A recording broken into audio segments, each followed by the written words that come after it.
Hey guys, Lytane here, and there are a lot of horror-themed shows out there, but most of them take the stance of good fighting evil, such as Supernatural or Grimm or even Buffy. But there are a few shows out there that try and change things up and have just a more horror-themed to it as a setting of the story. So today I want to have a look at one of those shows called American Horror Story and see if it's worth it.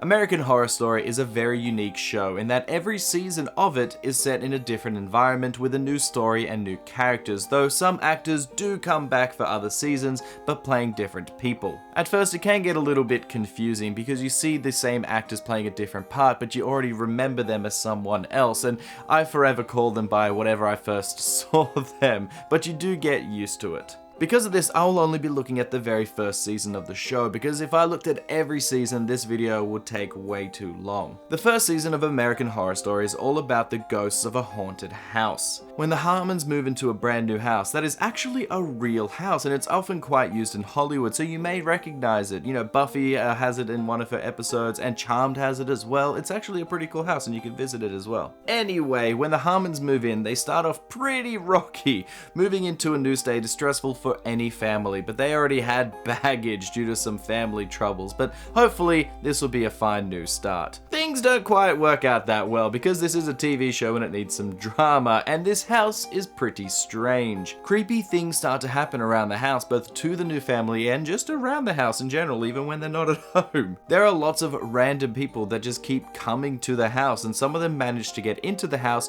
regardless of it being locked. Their neighbor, Constance, played by the great Jessica Lange, is also creeping around the property and chatting to the strange people inside the house that turn up when the family aren't around. But what will happen to the family, and what's up with the strange house in general, and why are all these people hanging around? It seems like it's going to be a horror to figure it all out. The first thing I have to talk about are the actors in this show.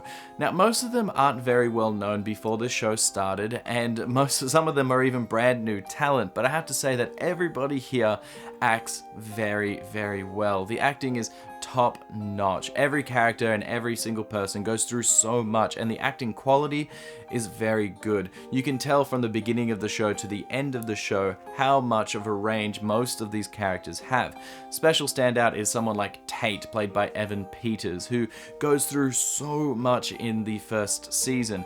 He has so many decent moments and happy moments and him trying to be a good person, but he always comes across kind of creepy. And then of course when he does go full creep, it goes way over the top, and it's really fun to watch. There are a few other actors and actresses that are just amazing in this, but honestly, you just have to see it for yourself in order to see the acting prowess for most of these characters. There are a few names in the show like Jessica Lange, and I think the show really revitalized her career. Also, Zachary Quinto from Star Trek is in it, and he just has a small part. I always like when a big actor does a small part for a television show. It just makes it feel more fun, like they just had some spare time and they decided to do something for television. That's really cool. So let's talk about the story of this show. The overall story has this layer of mystery to it all, and that you slowly learn answers as the show progresses. As such, a lot of what I say for the rest of this review will have spoilers, so click on the time on the screen now if you want to skip all of it and just to find out if it's worth it or not. So now let's go into the spoilers. The show is all about the ghosts that are haunting the new house and how they deal with the new family that has just moved in. Due to the house's strange and long history that we learn throughout the show, a lot of death and misery is attached to the house that has lingered on, and it kind of wants to acquire more. I think the progression of this story is very well done. You learn about the history of the house little bit by little bit, and you learn the history of the main characters little bit by little bit, and the main ghosts as well, little bit by little bit. Clues are given throughout the show which keeps you pretty intrigued, or at least I was. But I have to say that by the end of the story, it does start to fall a little flat. There are so many great ideas presented here, especially at the start, but there are many plot threads all happening at the same time that by the end it just feels like a little bit too much, and it doesn't give a nice coherent answer to a lot of the things going on. My main gripe with the story are the rules and how they change as the show goes on. The rules of the ghosts and what they can do just feels like they make up new things whenever they want. For one ghost, Moira, she appears young and beautiful because men see her in a desirable way, and women see an old lady because apparently women can see the truth in souls, but she is the only one with that kind of power. There is one ghost that looks freakish and causes a lot of pain by attacking and scratching people, but as it turns out, that monster is actually a baby that died. Why does that single character get special powers and different treatment? There are plenty of other things about these rules, but they are more petty, really.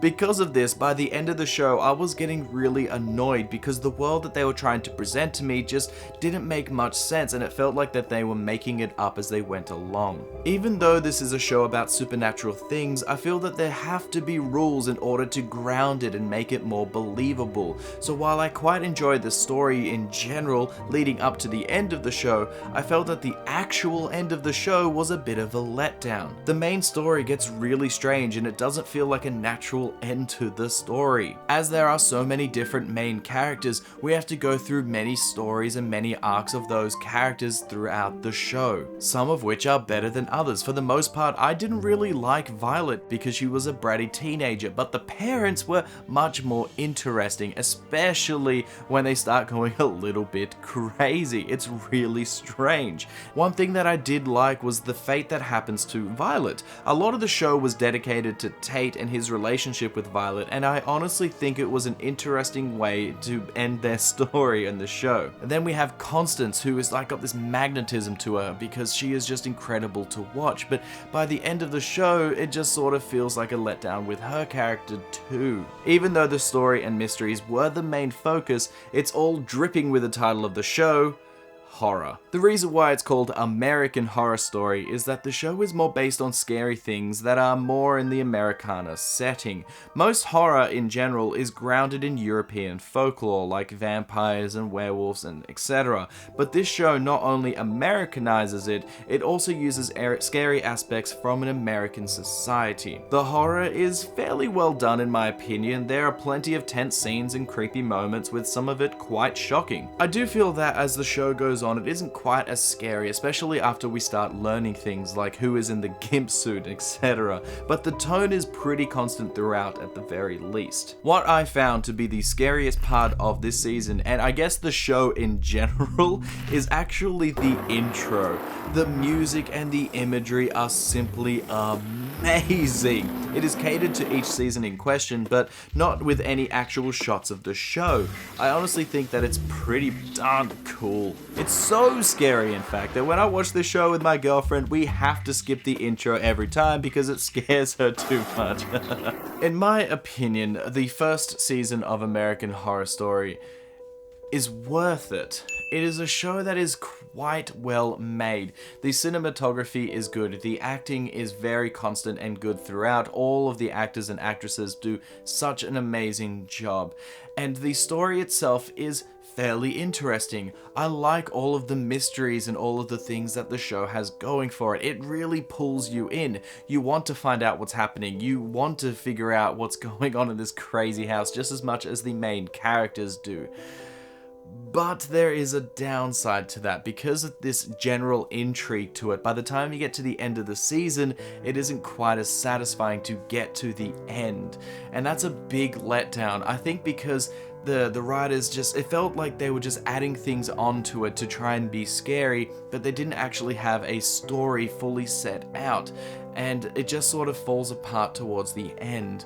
This is by no means the best season of American Horror Story, but this was the one that started it all. And because of this great imagery, the horror themes, and the general good story, mostly good story in this show, I can see why it actually became serialized and, you know, has become, well, I think it's like 6 or 7 seasons now. Pretty darn crazy. So guys, tell me what you thought about American Horror Story. What is your favorite season? What is your least favorite season? Do you think that intro is the creepiest thing in the show? Because I certainly do. And my girlfriend would definitely say it is the craziest part of the show. And don't forget to like and subscribe, and I'll see you guys next time. Bye. Take number 67. I can't even say take number right. I'm even getting that wrong. Ugh. I have to make a special mention to Tate, played by Didn't. No. Evan Peters.